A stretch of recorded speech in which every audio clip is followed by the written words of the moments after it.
Mayamang buhay mga kapatid and channel viewers ng Health, Wealth, and Life Basics.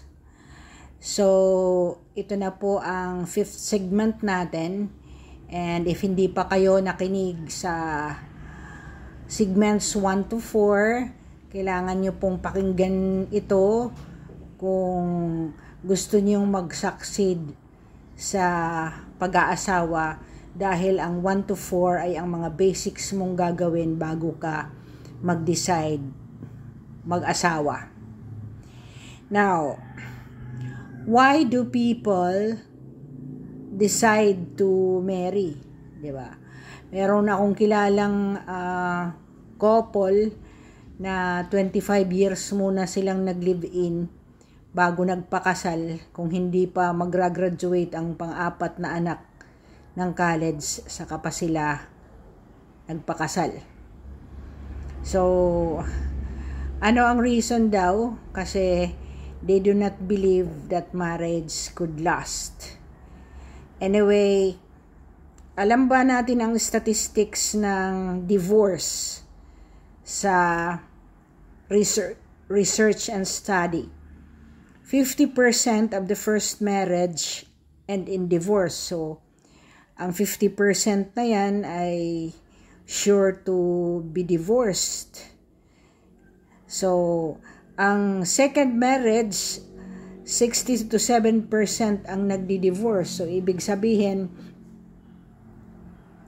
ang nag-aasawa ng pangalawa sa countries na nag-aalaw ng divorce ay hindi valid or hindi reason for you to be married again. Kasi pag divorce, matakot ka eh. Ibig sabihin, hindi nag-work out yung lalaki na yan or babae na yan sa unang marriage. So, why would it be successful with you? Diba? So, 60 to 7% of the second marriage also end in divorce.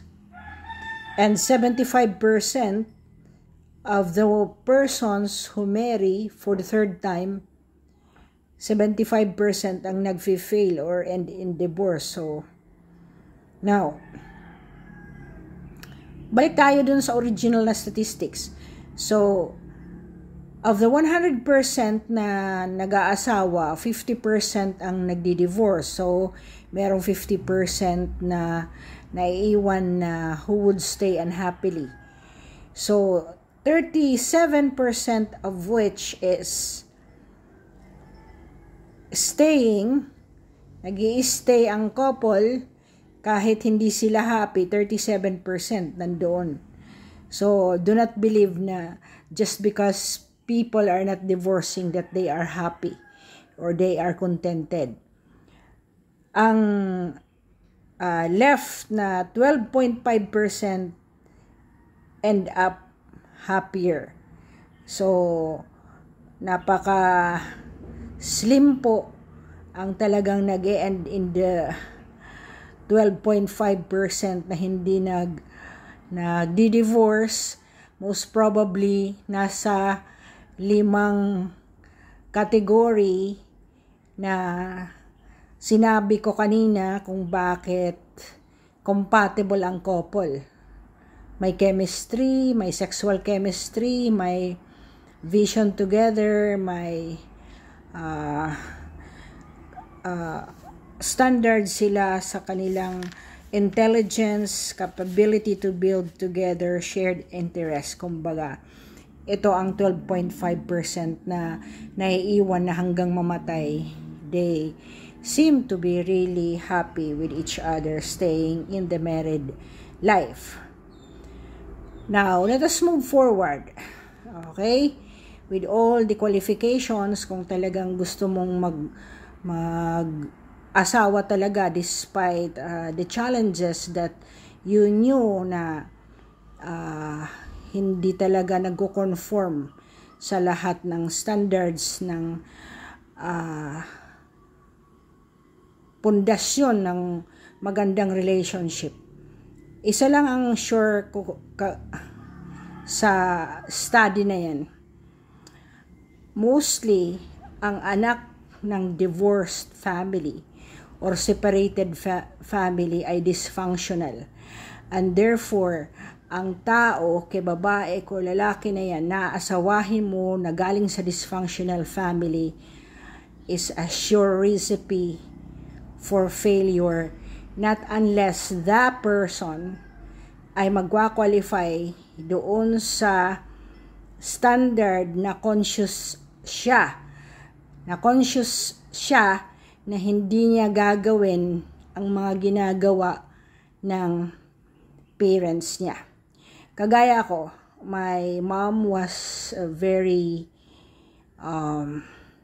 toxic person na kinakalmot niya ang father ko if she is jealous. So, I had a conscious effort na hindi ko talaga yan gagawin. Given na may mga areas ako na nai-insecure ako. Kaya, maybe, dahil nag-aaral ako at nagbabasa talaga ako ng mga libro, napaka-conscious ko sa aking mga decisions in life na hindi ako mag-crossover sa isang dignified na babae or woman na insecure ang utak. Kaya, uunahin mo talaga kung ikaw ay babae na ikaw ay financially stable. Ang babaeng walang pera ay napaka-insecure po. Okay? So, it takes 2 years of marriage to master. Ano po yung component? Bakit ka nag-aasawa? Number 1 is love. Ayan. Most people marry because they really find the person they are going to marry that they love each other so much. Companionship, commitment, gusto mo ng stability na hindi palipat-lipat ang mga partner mo, to raise a family, may mga anak ka, to publicly declare ang relationship nyo ng exclusivity, to fulfill religious beliefs kasi ang nagli-live-in lang parang walang basbas ng simbahan, di ba?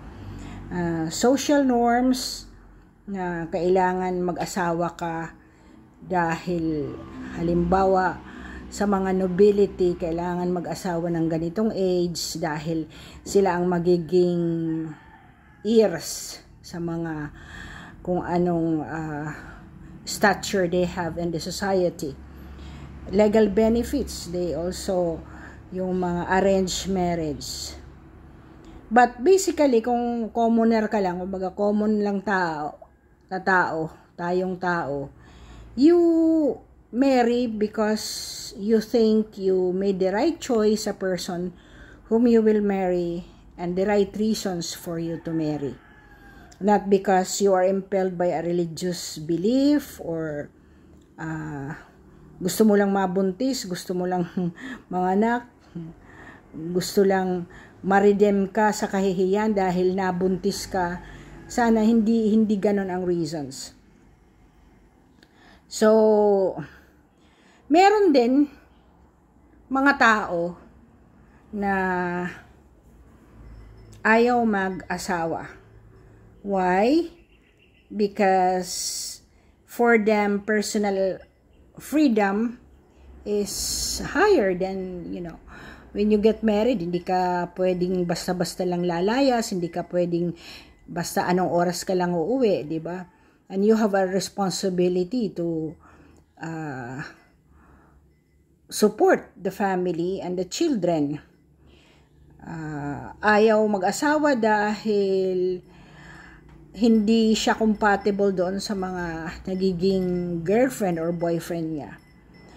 May mga relationship problem talaga, yung halimbawa wala sa'yo ang service, hindi ka marunong mag-serve. Being married ay being slave. Yan. Maya, pag-usapan natin ang meaning ng slave. Now,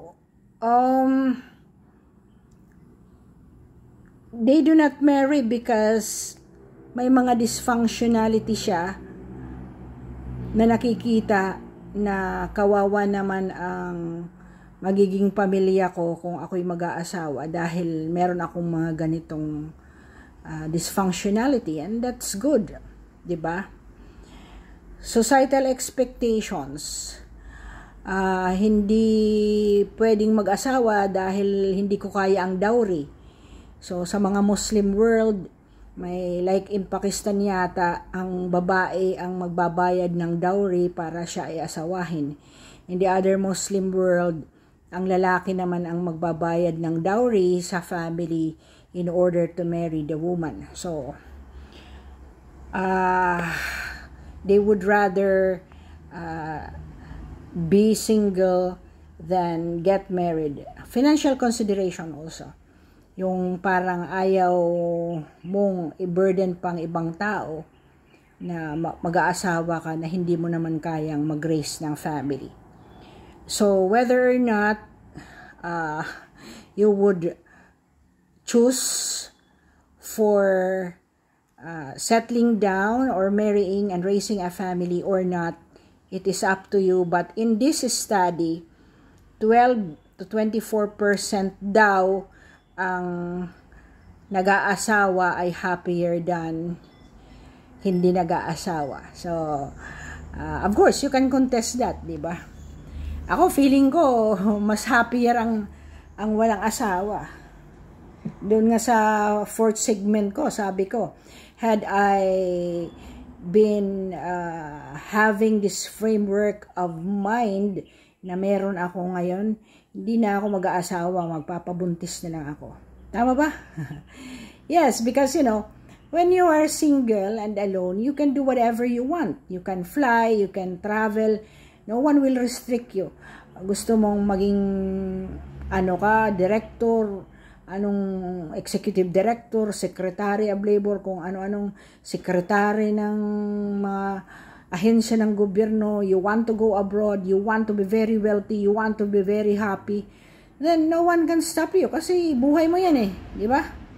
But then this study says 12 to 24% of the people who are married are happier than those who are single or alone. Oo nga naman. Iniisip ko nga, ako nga, nag-iisa lang yung anak ko, nakakatakot pala yung old age ka na wala nang titingin sa'yo, di ba? So maybe those are the things that hindi nakikita ng isang non-married person when he gets old. It takes 20 years of marriage to be mastered, sabi ng research na to. So, the love is not in marriage. Love is in the people who put in the empty box. Sabi ng author na to, kung ikaw ay mag-aasawa, ang box mo ay empty when you get to marry each other, at bawat araw pinupuno mo yan ng giving, sharing, loving, praising, in order to keep the box full. Paano kung puro withdraw may butas ang box? So, the marriage will eventually fail. Ano ba ang meaning ng slave sa marriage? When you marry, sa akin, na magiging slave ka Why? You serve your husband, you serve your wife. Kahit pagod ka na, you serve your children especially. Hindi ka nagrereklamo na nakakapagod na you serve. Number 2, you learn. Walang school talaga sa pag-raise ng marriage and family. It's a step of the way, araw-araw, kahit nga ako, 45 years na kaming magkakilala ng aking asawa, may mga nagugulat pa rin ako na hindi ko nakikita noon, na especially now kasi this is the first time that we're really together. Dahil siya ay kapitan ng barko, ako din ay director. So, we've been apart the longest time. So, you learn. It's a long life learning to adjust. Yan na nga, sabi ko, over time ka na magiging patient at nag-understand. Okay? A, sa slave is to appreciate. To appreciate each other. Kaya nagluto lang ng masarap, di ba? Ina-appreciate mo. Kaya mabango lang siya, kaya nag-groom siya. You need to say, wow, ang ganda naman ng misis ko ngayon kahit malaki-laki na ang bilbil, di ba? Ayan. So, you should never fail to notice the small things, di ba? Kasi pag na-fail mo ng kita ang maliliit na mga bagay, abay natitaken for granted. Vision.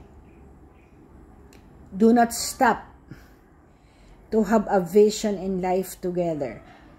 Na parang ngayon, ang purpose namin, sabi ko, when we go to America, at least we need to tell our son that every 2 years or at least a year man lang, iikot tayo ng mundo. We go to other countries. Diba? So, wala ka ng ibang vision but to make yourselves healthy. Pareho kami, he is 67, ako I'm over 60 also. Wala siyang high blood, wala siyang diabetes. Because we started to have the same vision na we will have a quality of life together even when we are elderly already. And then, equality. Yes. So, kung ako naglalaba, dapat marunong din siya maglaba. Naguhugas ako ng pinggan ngayon, ay guhugas din siya mamaya. Diba? Equality. Kung maglilinis ako ng ganito, we share the same equal area to clean up. Diba? Ganun lang yon. So, of course, the decision to be married is upon you. But, the first consideration which you would start thinking is self-love. You marry because you will multiply that love of yourself. You will multiply your value. You will multiply others because of that love you have for each other. Thank you for listening, and you reach this far na hindi mo kinat at nakikinig ka. Kung hindi ito para sa'yo, at least ipabasa mo sa mga anak mo at mga apo mo so that they will have a quality of life at the end of the day.